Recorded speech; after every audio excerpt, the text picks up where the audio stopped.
Ihr hört Flutlicht und Flipcharts, ein Sonderformat im BVB-Podcast. Ja, wow. Was für eine Aussicht, kann man eigentlich nur sagen. Super besonderes Gefühl, auch hier oben auf dem Stadiondach zu sitzen. Mit Flo, mit dir. Für dich wahrscheinlich schon ein bisschen normaler, hier oben zu sein. Dein zweites Zuhause, Wohnzimmer, wie man das auch nennen möchte. Du bist ein bisschen öfter hier oben. Ist das aber immer noch trotzdem was Besonderes für dich, hier oben zu sein? Ja, also normal würde ich sagen, auf gar keinen Fall. Es ist nun mal das größte Stadion Deutschlands und auch eines der größten Dächer. Und das ist immer was Besonderes. Vor allen Dingen Aufzug fahre ich zwar nicht so gerne, ja, da ist auch noch so ein bisschen, und ich habe echt Respekt vor der Höhe. Ja. Die sollte man auch haben, aber es ist immer was Besonderes, hier zu sein. Und ja, aktuell ist das so eine Art Wohnzimmer für mich hier. Zweite durch Zuhause. Das Projekt, genau. Von daher fühle ich mich aber sehr wohl hier oben. Ja, und vielleicht am Anfang direkt nochmal ein Hinweis. Wir sind hier auf einem Dach in ungefähr welcher Höhe? Ja, hier, wo wir jetzt gerade sitzen, würde ich sagen, um die 50 Meter. Ja gut, 50 Meter. Und ja, hier wird es auch ab und zu schon mal windig. Wir haben extra gute Mikros hier ausgepackt dafür. So ganz wird sich das möglicherweise nicht abstellen lassen mit Windgeräuschen. Also seht uns das nach. Und wenn es im Hintergrund ein bisschen summt, unten wird auch schon mal der Rasen gemäht. Und das hören wir jetzt wahrscheinlich gerade. Gehört auf jeden Fall auch dazu. Und von mir nochmal auch der Hinweis an alle, die jetzt gerade diesen Podcast hören. Wir genießen diese tolle Aussicht gerade glücklicherweise von hier oben. Das Gleiche könnt ihr natürlich auch tun, denn wir filmen unser heutiges Gespräch und packen es auch auf den YouTube-Kanal vom BVB, von Borussia Dortmund und auch natürlich auf BVB TV. Also wenn ihr wollt, könnt ihr nicht nur hören, sondern auch mal reinschauen. Das wäre auf jeden Fall ganz cool. Flo, wir sind hier oben wir haben es gerade schon angesprochen, nicht nur so in deinem zweiten Zuhause, sondern du bist hier quasi so ein bisschen wohnzimmermäßig vielleicht schon eingerichtet und bist damit gleichzeitig auch natürlich so ein bisschen Gastgeber für uns gerade. Freuen wir uns natürlich sehr. Du bist in deiner Funktion beim BVB Energiemanager. Was macht denn so ein Energiemanager überhaupt generell und dann vielleicht speziell auch hier beim BVB? Ja, die Frage kriege ich tatsächlich häufiger mal gestellt. Glaube ich. Also ich bin beim BVB verantwortlich für die Dekarbonisierungsstrategie und auch deren Umsetzung. Vor allen Dingen natürlich im Fokus das Thema Energie ganz oben. Wasser ist aber auch nicht zu vernachlässigen. Und wir sehen ja hier quasi auch schon einen Teil des Projekts der Dekarbonisierungsstrategie, wenn nicht gar sogar das Leuchtturmprojekt. Genau, und das mache ich beim BVB. Sehr cool. Diese Podcast-Folge ist ja Teil eines Sonderformats, in dem wir immer wieder BVB-Mitarbeitende vorstellen. Und wir haben es uns so zur Angewohnheit gemacht, am Anfang kommt immer eine Schnellfragerunde, bei dir auch. Genau so ist es. Flo, du bist ja super gut vorbereitet hier in das Gespräch heute gegangen. Deswegen kennst du natürlich auch die vorherigen Folgen und Episoden von Christoph und mir. Erste Frage der Schnellfragerunde, von da komme ich her. Aus Hamm in Westfalen. Kennt vielleicht auch der eine oder andere oder die eine den oder Bahnhof andere. Genau, vom An- und Endkopf. Ja, genau. Oder den Glaselefanten, wenn man Kinder hat oder so. Genau, das ist dann schon die nächste Stufe des Sightseeings. Mit diesen 3 Wörtern würde ich mich selbst beschreiben. Loyal, ehrlich und vielleicht humorvoll noch. Passt alles perfekt zu Schwarz-Gelb, würde ich sagen. Wenn ich denn mal nicht für Schwarz-Gelb arbeite, dann? Ja, verbringe ich meine Freizeit echt gerne mit Familie, Freundinnen, Freunden, was unternehmen. Wandern gehe ich gerne. Genau. Fahrradfahren. Stark. Wofür dann? Zuletzt ein bisschen vernachlässigt, aber. Ja. Reden wir gleich noch ein bisschen konkreter drüber vielleicht, warum das so ist. Meine Position auf dem Platz und warum? Auf dem Fußballplatz nehme ich mal an. Genau. Da sehe ich mich im soliden Mittelfeld. Von der Leistung oder von der Position? Schon fast eine Fangfrage. Das ist jetzt gefährlich. Nee, also ich habe gerne einen Überblick, glaube ich, generell. Das ist so als Projektmanager, Projektingenieur ist das, glaube ich, auch wichtig, dass man das hat. Koordiniere ganz gerne. Organisation ist so meins. Und ich glaube, das passt dann auch zu der Position ganz gut. Deswegen würde ich das so formulieren, ja. Perfekt. Last but not least dann auch noch die letzte Frage. Mit dieser Person würde ich gern mal einen Pilz an der Theke trinken. Boah, ganz viele. Mit euch natürlich auch. Haben wir vielleicht auch schon? Ja, Jürgen Klopp. Das könnte ich mir sehr, sehr gut vorstellen. Da hätte ich richtig Spaß dran. Ja, stark. Sehr schön. Und zum Reinkommen, nicht nur diese Schnellfrage, sondern wir machen auch immer eine Entweder-Oder-Runde, weil ich glaube, dann lernen dich unsere Zuhörer und ja heute auch vielleicht Zuschauer ein bisschen besser kennen. Ja. Morgens Kaffee oder Tee? Mittlerweile Kaffee. Heimatverbunden oder Weltenbummler? Heimatverbunden. Film oder Serie? Serie. Früher Film. Ja. Hast du eigentlich ein Smart Home oder schaltest du das Licht noch selber aus? Tatsächlich, es ist fast eine Berufskrankheit. Also ich schalte mein Licht eigentlich immer selber aus, aber so ein bisschen smart ist es mittlerweile auch. Guter Mix. Es geht ja mittlerweile auch relativ easy. Ne? Ja. Hätte ich mir bei deinem Berufsbild auch gedacht. Ja. Optimist oder Realist? Im Fußball immer Optimist, im echten Leben eher Realist. Lieber einen Monat ohne Internet oder einen Monat ohne Kühlschrank? Boah, ohne Internet. Ja, stark. Wäre auch mein Favorit gewesen, glaube ich. Also, lieber gutes Wissen. Fühle ich auf jeden Fall, ja, fühle ich sehr. Flo, wir haben natürlich nicht alle Fragen natürlich nicht umsonst gestellt und vor allem die Frage mit dem Thema Smart Home natürlich nicht umsonst gestellt. Berufskrankheit hast du gerade schon selber so ein bisschen angerissen. Ist man als Energiemanager eigentlich, ist man das rund um die Uhr? Also auch nach Feierabend quasi? Nimmst du dein berufliches Know-how, dein Wissen, der Dinge, über die du den ganzen Tag sprichst mit Kollegen auch mit nach Hause in den privaten Alltag? Ja, ehrlich gesagt doch schon. Also ich achte auch privat da schon drauf, dass man jetzt nicht einfach Energie verschwendet.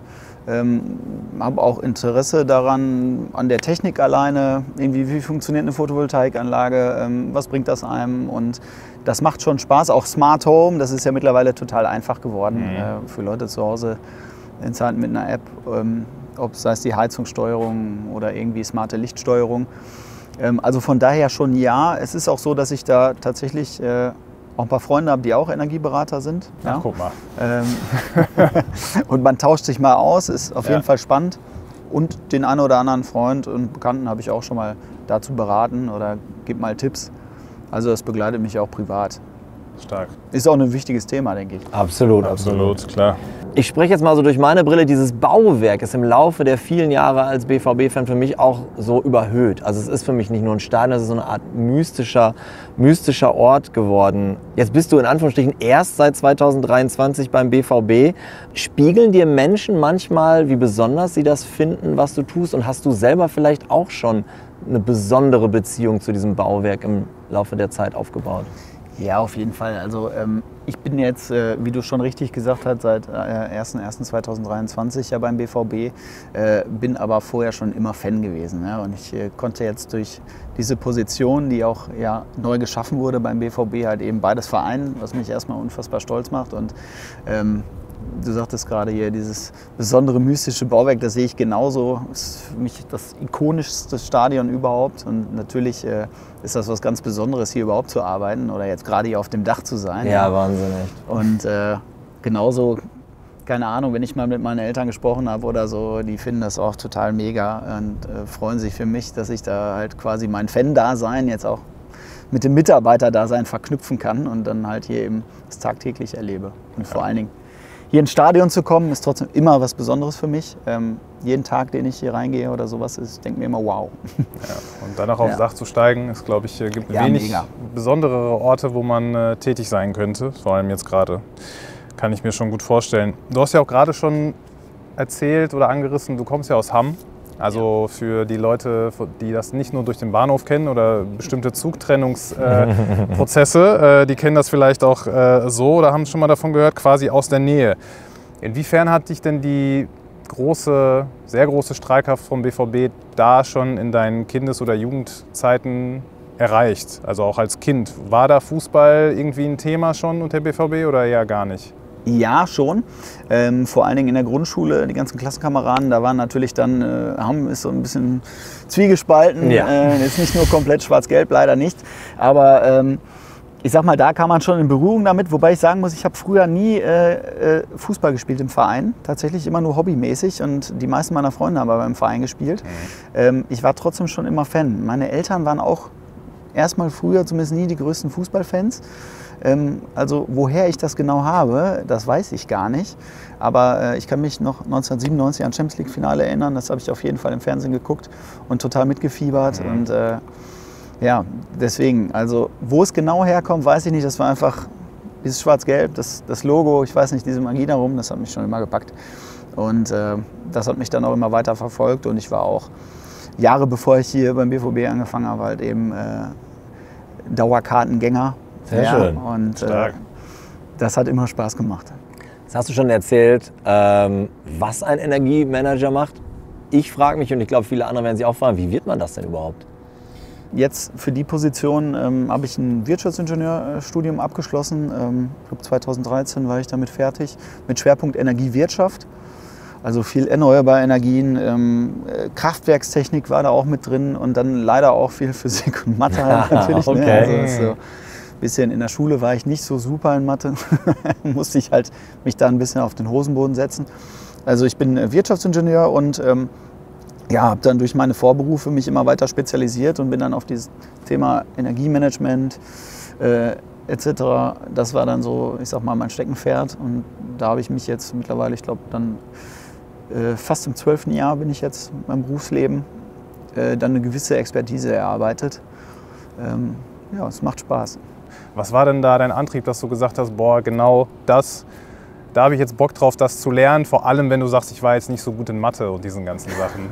Ich kann da übrigens das sehr gut nachempfinden. Ja, das ist Funktionen und so weiter. Ne? Und, Aber um auf die Frage zurückzukommen, also eigentlich wollte ich immer Zahnarzt werden. Warum? Weiß ich nicht. Ich wollte immer mit Menschen zu tun haben, ein bisschen handwerkliches Geschick. Ich habe früher so ganz gerne so Modellbauten gemacht und so weiter.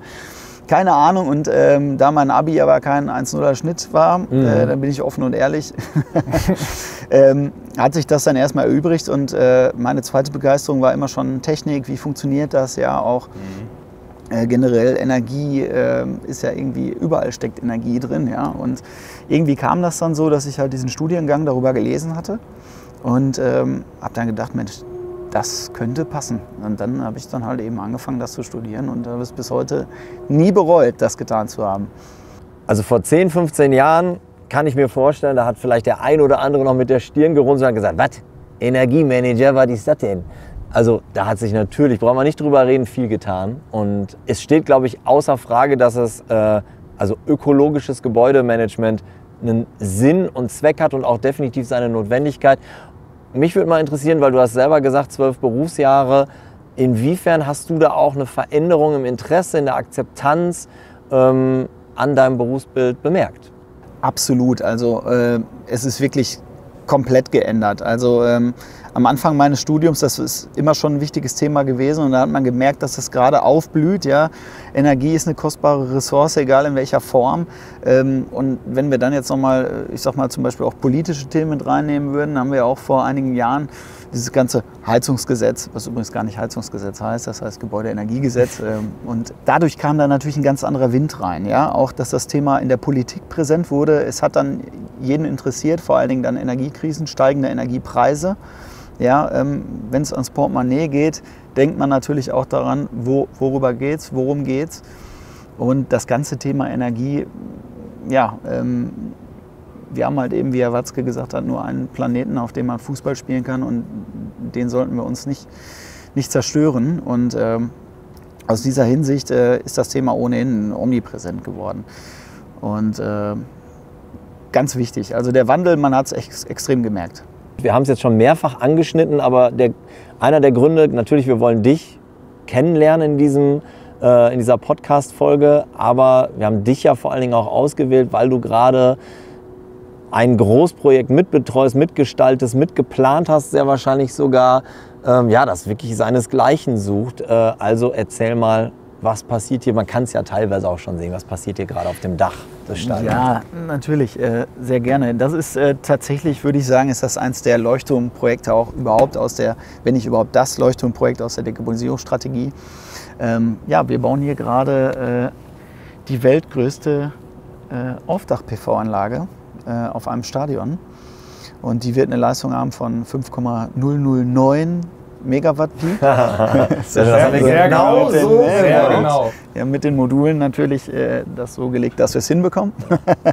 Und das ist schon eine enorme Leistung. Wir haben 11.132 Module, die hier verbaut werden. Es sind noch nicht alle da, das seht ihr. Das Beste fehlt noch, das Beste kommt zum Schluss. Ja. Unser Logo wird es natürlich auch wieder geben. Bin ich auch stolz drauf auf das Projekt. Es ist wie gesagt ein riesiges Volumen. 8 Millionen Euro haben wir dafür investiert. Und ist, denke ich mal, ein sehr besonderes Projekt. Das auf jeden Fall und auch quasi somit, glaube ich, das Gigantischste, was wir in dem, nicht nur im Rahmen der Dekarbonisierung, sondern generell, glaube ich, so, was vielleicht in dem Sektor mit Stadion Modernisierungsmaßnahme zu tun hat, wahrscheinlich finanziell und auch dann vom Nutzen, den es dann perspektivisch geben soll. Jetzt sitzen wir hier, können wir, glaube ich, auch offen und ehrlich sagen, Anfang September. Wir sehen quasi, sehr vieles ist schon fertig, einiges ist noch quasi im Prozess und wird noch fertiggestellt.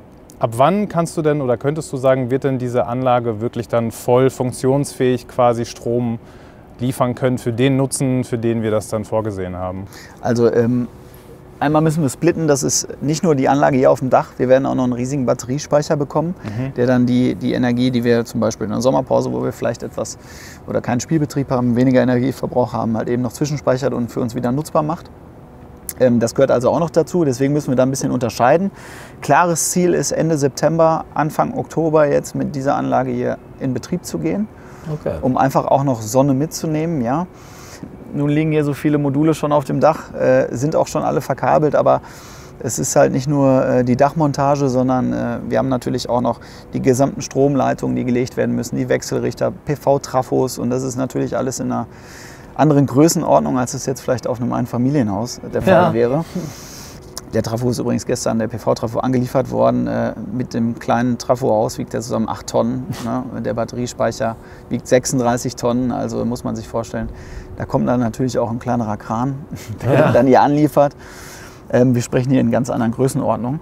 Aber in Summe soll das Projekt dann in so Q1 26, ich hoffe Ende März, komplett fertig sein. Da soll dann der Batteriespeicher auch in Betrieb gehen.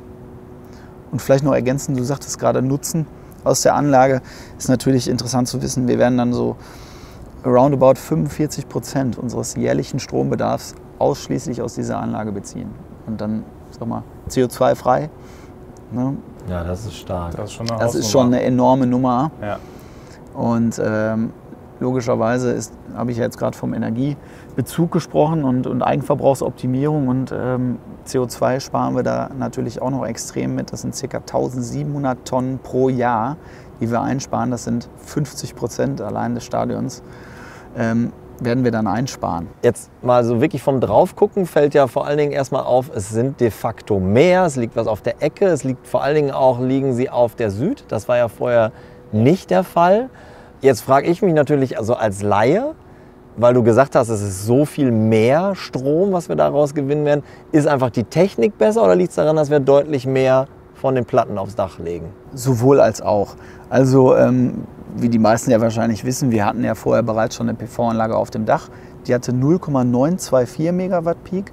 Also wir sind jetzt quasi über dem Fünffachen. Wahnsinn, ja. Und die Module vorher, bedingt auch durch das Alter der Anlage, die ist Anfang 2012 damals in Betrieb gegangen und hatte auch ein ganz anderes Konzept. Das war nie auf Eigenverbrauch ausgelegt, sondern auf Einspeisung. Damals hat man natürlich auch noch mehr für eine Einspeisung monetär gesehen. Also ins Stromnetz quasi. Genau, ins Stromnetz, okay. Richtig. Und diese Anlage ist halt Prio 1 Eigenverbrauchsoptimierung und der Überschuss, der geht in den Batteriespeicher und wenn dann noch was übrig ist, das geht erst ins Netz. Okay. Und die alte Anlage hatte 8800 Module in Summe, aber die waren halt ungefähr nur 1 Quadratmeter groß. Jetzt die neuen Module hier, die haben ca. 1,7 Quadratmeter, etwas mehr und wir haben 11.132. Also wir haben die gesamte Dachfläche jetzt ausgelegt. Wir haben ja nicht gesagt, wir gucken jetzt ganz genau auf den Eigenverbrauch. Wir haben gesagt, das machen wir voll. Und das ist auch meiner Meinung nach genau der richtige Weg, um ja, auch unserer Vorbildfunktion, die wir in vielen Bereichen haben und Vorreiterrolle einfach gerecht zu werden. Und ja, ich bin sehr gespannt auf Ende September, was dann wirklich dann an Einsparungen dabei rumkommt. Wer die Folge sieht, wird sich wundern, warum kneifen die ganze Zeit die Augen. Also Ja. es liegt auch daran, ihr habt ja, glaube ich, noch so einen neuen Schutzlack hier überall. Ja, genau, das blendet so ein bisschen. Wir haben hier tatsächlich, um mal eine Zahl zu nennen, 48 Tonnen Korrosionsschutzlack auf dieses Dach aufgebracht, weil Wenn man sich mal vorstellt, das gesamte Projekt ist logistisch eine extreme Herausforderung gewesen, weil die Altanlage musste erstmal demontiert werden. Und die Module haben wir übrigens nicht einfach so entsorgt. Ja? Die werden nachhaltig wiederverwertet, recycelt und beispielsweise in Schaumglas oder sonst was umgewandelt, was dann wieder anderen Zwecken verwendet werden kann. Und der Schutzlack wurde tatsächlich händisch aufgestrichen. Und wenn wir uns jetzt mal hier so das Dach gucken, das hat ganz schön lange gedauert. Wir haben also Ende März haben wir angefangen hiermit, Deinstallation der Altanlage. Da musste ja auch noch die alte Unterkonstruktion demontiert werden. Und dann muss man natürlich sich vorstellen, da sind dann schon ein paar Löcher im Dach, die dann logischerweise auch gestopft werden sollten. Ja. Das war also noch eine große Herausforderung. Dann musste das Dach vorher gereinigt werden, bevor der Schutzlack aufgetragen werden konnte.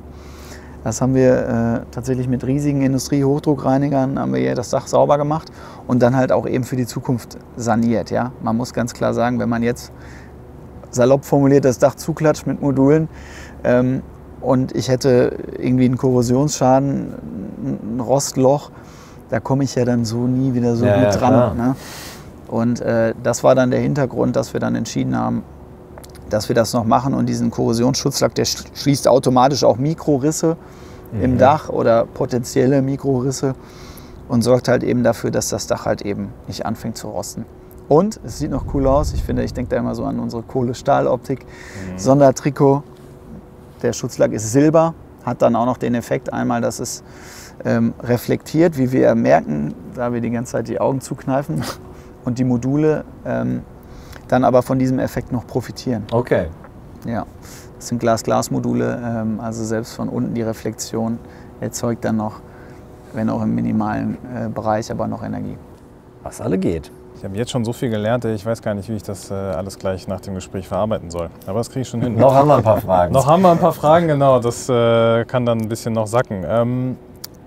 Besser, größer, effizienter, so kann man, glaube ich, auf jeden Fall dieses riesige Leuchtturmprojekt im Rahmen der Dekarbonisierungsstrategie auf jeden Fall zusammenfassen. Aber es wäre ja keine Strategie, wenn das Einzige wäre, was wir im Rahmen dieser machen. Das stimmt, ja. So. Es gibt noch ein paar andere Maßnahmen, glaube ich, die wir quasi als Gesamtorganisation bei Borussia Dortmund ja mit als eins der, glaube ich, strategisch wichtigsten Ziele uns selber gesteckt haben, um eben unseren ökologischen, unternehmerischen Footprint immer kleiner und kleiner zu machen. Kannst du vielleicht einmal kurz beschreiben, welche weiteren Themen und vor allem kleineren, mittelgrößeren Maßnahmen zu dieser Strategie auch noch gehören über das hinaus, was wir jetzt hier oben sehen und worüber wir schon gesprochen haben? Ja, absolut. Also ich glaube, ich würde dann, um die Frage gänzlich zu beantworten, einmal kurz mit den Zielen auch der Dekarbonisierungsstrategie anfangen. Also wir haben uns als Ziel gesetzt, die CO2-Emissionen in Scope 1 und 2, was das ist, kann ich ja gleich auch nochmal gerne erklären, bis 2030 um 50% zu reduzieren, was passend zum Verein natürlich ein sportliches Ziel ist, aber da sind wir auf einem sehr, sehr guten Weg. Und ein weiteres Ziel haben wir uns gesetzt, dass wir 25% unserer Gesamtenergie bis 2030 einsparen. Das sind zwei wesentliche Ziele, die halt dann meinen Bereich betreffen. Und um diese Ziele zu erreichen, muss ich das natürlich mit Maßnahmen bestücken und auch den Plan dahinter aufstellen, der dann halt eben die Dekarbonisierungsstrategie darstellt. Eins muss man wissen, klar, das Stadion hat natürlich unter unseren Liegenschaften den größten Energieverbrauch und den größten Impact, das ist klar. Das Trainingsgelände ist aber natürlich auch riesig und dort haben wir auch große Energieverbräuche, denen wir auf jeden Fall Herr werden. Und von daher würde ich die beiden Liegenschaften so nehmen als hauptsächliche Optimierung. Unsere Geschäftsstelle an der B1 sind Büroräume, ja, das ist auch interessant, aber eben die Musik spielt dann wirklich hier am Stadion und am Trainingsgelände. Beispielsweise ein anderes Projekt, um es zu erwähnen, auch ein Leuchtturmprojekt. Wir haben das Stadion dieses Jahr jetzt vor kurzem, vor 2 Wochen knapp, ans Fernwärmenetz der DW 21 angeschlossen, an unser Nachhaltigkeitspartner, was natürlich auch schon einen riesigen Impact hat an CO2-Einsparungen alleine. Da sparen wir jetzt erstmal keine Energie ein in dem Sinne, aber halt eben CO2.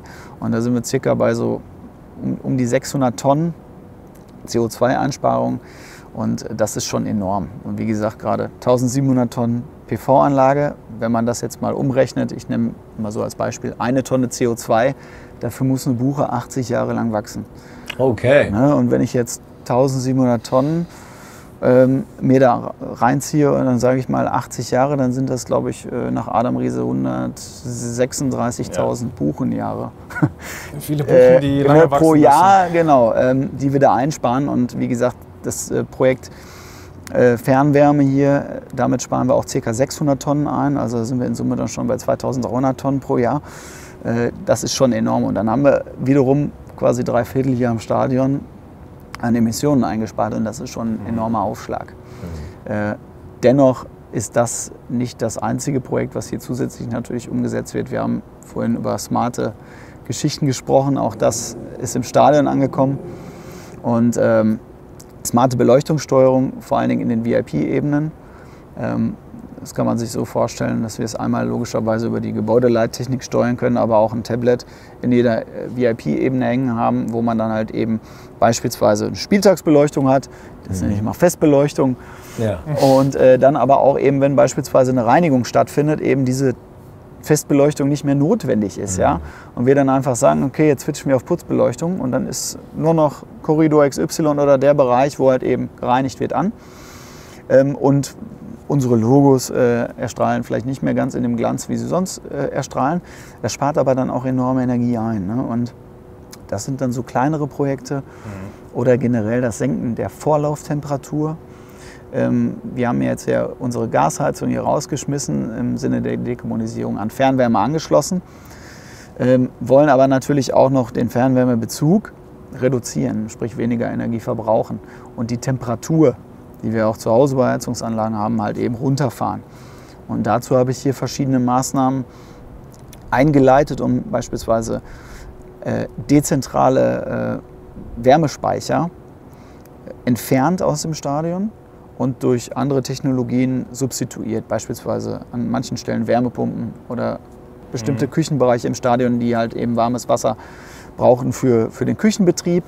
Das kann man teilweise je nach der Menge des warmen Wassers, aber auch aus anderen Technologien machen und halt eben nicht mit einer Gasheizung, wie es früher lief, sondern jetzt mit Fernwärme und die Temperaturen reduzieren. Und das zahlt auch enorm auf die Energieziele, die ich gerade genannt habe, ein.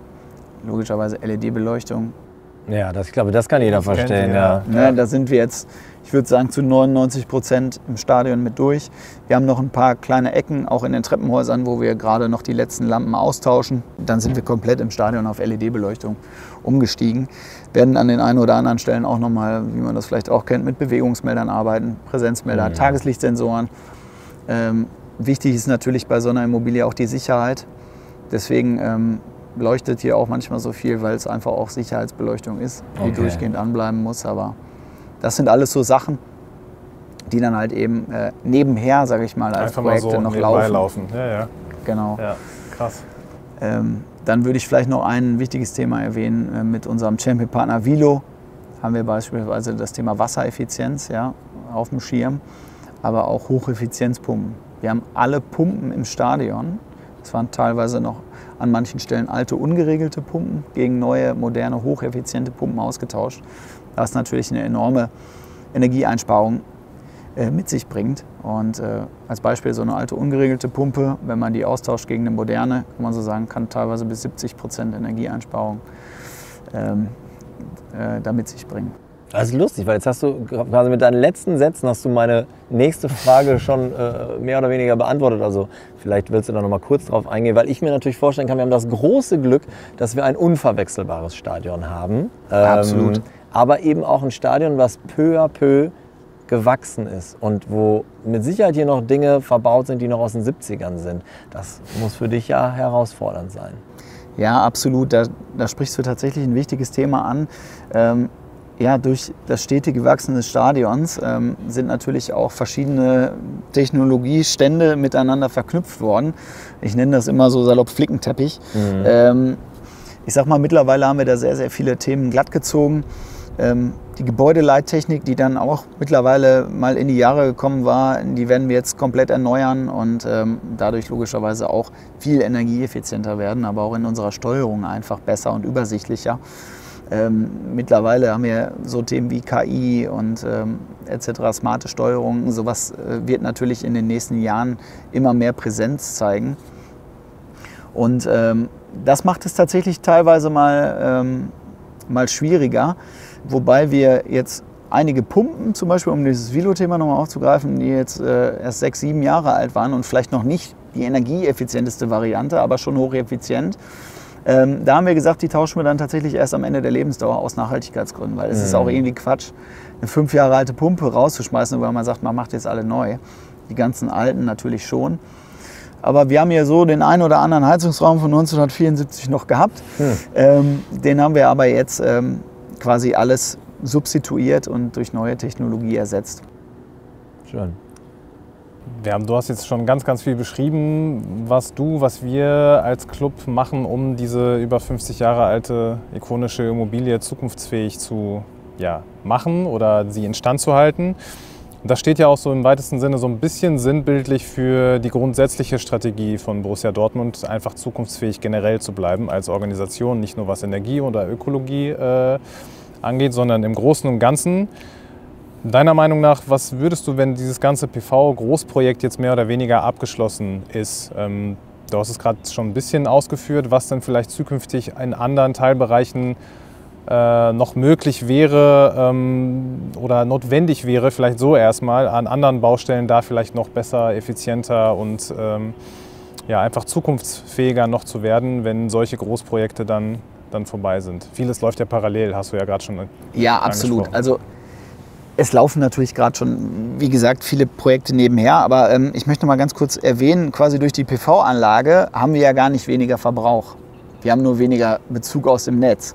Also da scheiden sich auch manchmal so die Geister. Also das ist keine Energiesparmaßnahme, das ist eine CO2-Sparmaßnahme und eine Netzreduktionsgeschichte.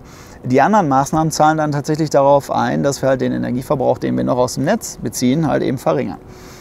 Und das ist das Entscheidende. Und ich sage jetzt mal so, es gibt noch einige andere Themen, wie beispielsweise Lüftungsanlagen. Das ist ein großes Thema. Okay. Da wird das ganze Stadion ja auch drüber geheizt, zumindest zu 95%, würde ich behaupten. Und was ein riesiges Thema ist, war erstmal hier Messtechnik zu installieren vor allen Dingen, ja, um überhaupt zu gucken, ich sage immer, if you can't measure it, you can't manage it. Du musst einfach den Verbrauch kennen. Und da reicht es nicht, am Ende zu sehen, okay, das ist der Gesamtverbrauch des Stadions. Man muss wirklich in die Tiefenanalyse gehen, die Lastgänge sich anschauen. Und die Lastgänge bekomme ich natürlich nur, wenn ich halt eben smarte Messtechnik verbaue. Das haben wir hier getan. Auch darüber hinaus ist eigentlich das Monitoring ein sehr wichtiges Thema für die Energieverbräuche, aber auch Differenz- und Fehlerströme. Was passiert mit der Energie hier im Stadion? Also das kann man sich vorstellen wie irgendwie so ein kleines Labyrinth, wo ich oben ein Glas Wasser reinschütte. Kommt denn das, was ich oben reingeschüttet habe, auch komplett wieder unten raus oder geht irgendwo was verloren? Das Gleiche gilt für den Strom. Da kann man dann gucken, wo sind vielleicht Fehlerquellen etc. pp. Da haben wir ein ganzes Analysesystem, womit wir das hier bearbeiten, vor allen Dingen auch um Versorgungssicherheit und den Spielbetrieb natürlich so sicher wie möglich zu gestalten. Und da sind wir extrem gut aufgestellt. Vielleicht würde ich noch ein Projekt vorab erwähnen, was das Ganze überhaupt erst möglich macht. Wir haben hier den gesamten Netzanschluss des Stadions erstmal vergrößern lassen, damit wir erstens überhaupt die PV-Anlage bauen können in der Größenordnung. Und im Dezember bis Januar jetzt über 24, 25 die Mittelspannungsanlage. Das ist die Hauptstromversorgung des Stadions, ausgetauscht. Die ist natürlich schwarz-gelb geworden. Natürlich. Das ist auch eine Besonderheit. Ja. Also wenn eine Mittelspannungsanlage sexy aussehen kann, dann unsere. Die. Die macht es überhaupt erst möglich, diese ganzen Projekte umzusetzen. Ja? Wir sind mittlerweile aus 2 verschiedenen Umspannwerken versorgt, was maximale Versorgungssicherheit auch für diesen Standort hier halt eben innehält. Das heißt, diese ganzen Themen, die greifen irgendwo dann ineinander. Es ist nicht nur Energiesparen, sondern auch irgendwo klug und Versorgungssicherheit einsetzen. Boris, jetzt bist du ja eigentlich als Co-Host hier dabei, bist aber beschäftigt in der Abteilung Corporate Responsibility. Und ich kann mir schon vorstellen, dass deine Abteilung und deine Abteilung, Flo, dass ihr schon sehr Hand in Hand arbeitet. Wie eng arbeitet ihr zusammen? Extrem eng. Ja. Und das ist auch genau der einzige richtige Weg, wie es funktioniert. Ja. Ich hatte vorhin mal dieses Thema Scope 1 und 2 angesprochen. Es gibt ja Emissionen, die in verschiedene Gruppen, sage ich jetzt mal, eingeteilt werden. Und da kommt natürlich Scope 3 noch dazu. Und das ist in der CR-Abteilung, sage ich mal, eines der wichtigsten Themen. Da geht es natürlich auch um soziale Nachhaltigkeit, ganz wichtige Sachen. Aber wir arbeiten extrem eng zusammen, was diese ganzen Projekte betrifft. Einmal sitzen wir im selben Boot der Nachhaltigkeitsberichterstattung, ja, und arbeiten an den spannenden Mega-Berichten. Ja. Auch sehr wichtig, ja. Genau. Und erarbeiten die ganzen Kennzahlen zusammen, ja, aber auch entwickeln neue Projekte und neue Ideen, über die man halt Borussia Dortmund noch besser machen kann, als es schon ist. Und wer lernt mehr vom anderen? Boah.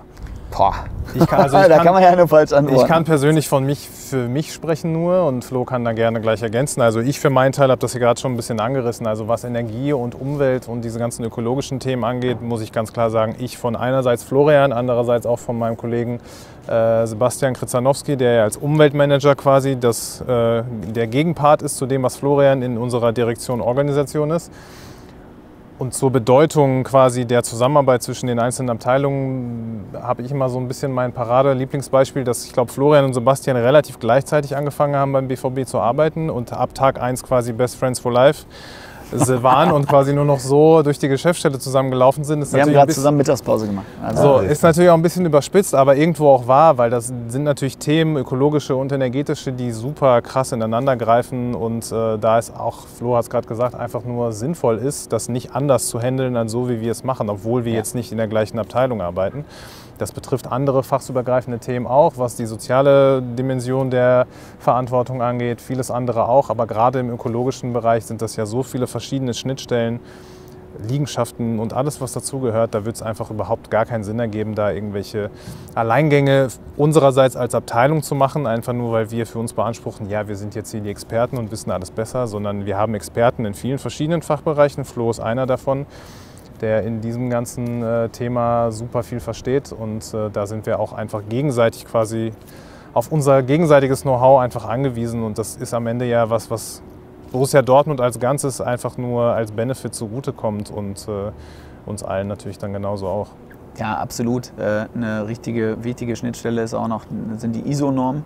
Ja, Borussia Dortmund ist ja seit letztem Jahr nach 14001 Umweltmanagementsystem zertifiziert und seit diesem Jahr nach 50.001 Energiemanagementsysteme. Und das zeigt einfach, dass wir da auf dem richtigen Weg sind. Jetzt haben wir ja schon gesagt, dass der BVB bis in deine Heimat Hamm reinstrahlt. Wir haben über 80 Millionen Follower bei Social Media, etwa 230.000 Mitglieder. Muss der BVB so eine Vorbildrolle auch versuchen einzunehmen, was Themen wie Nachhaltigkeit oder gesellschaftliche Verantwortung betrifft? Oder ist das mal wieder so eine Sache, wo manche vielleicht sagen, oh, ich glaube, da überschätzt sich der Profifußball ein bisschen? Also meiner Meinung nach ist das genau richtig so, wie wir es machen. Wir nehmen diese Vorreiterrolle ein und diese Vorbildfunktion. Ich sage jetzt mal so, auch wenn man im Fußball leider vielleicht nicht jedes Jahr deutscher Meister wird oder sowas, ich glaube, dass wir auch in dieser Energie- und Nachhaltigkeitstabelle, wenn es sie denn geben würde, dass wir da ganz, ganz oben mitspielen. Und ich bin einfach unfassbar stolz dann darauf, dass auch der Verein, dessen Kerngeschäft ja einfach der Profifußball ist, aber diese ganzen Facetten mit sich bringt und vor allen Dingen auch in jedem Bereich zum Thema Nachhaltigkeit und Energie halt eben da diese Rolle aber einnehmen möchte. Ja? Und das wird von der Geschäftsführung ausgestrahlt und von den Mitarbeitern dann sowieso.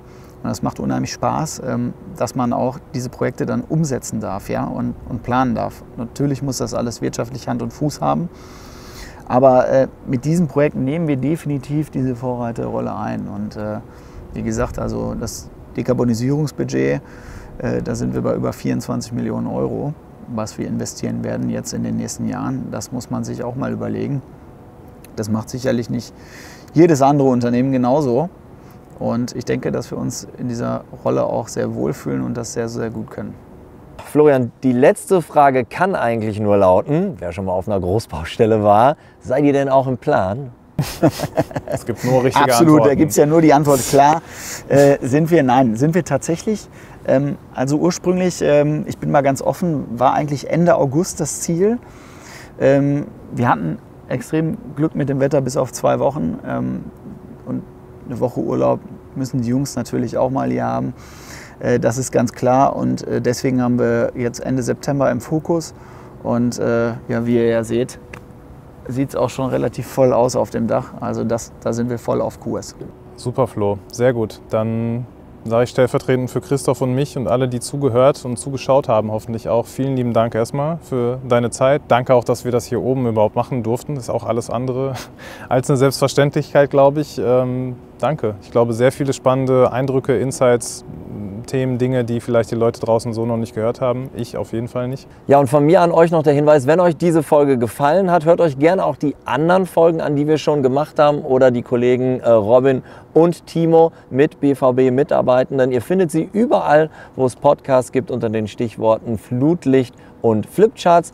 Jeden zweiten Donnerstag kommt eine neue Folge und noch ein Hinweis obendrauf, der BVB-Podcast kommt immer in der Nacht von Montag auf Dienstag und versorgt euch mit einem Rückblick aufs BVB-Wochenende. Alle BVB-Spiele und tatsächlich alle, also auch Handball und Tischtennis. So, das war der Hinweis zum Schluss auch von mir. Vielen Dank fürs Zuhören oder Zuschauen. Tschüss aus Dortmund. Tschüss zusammen. Von mir natürlich auch Dankeschön.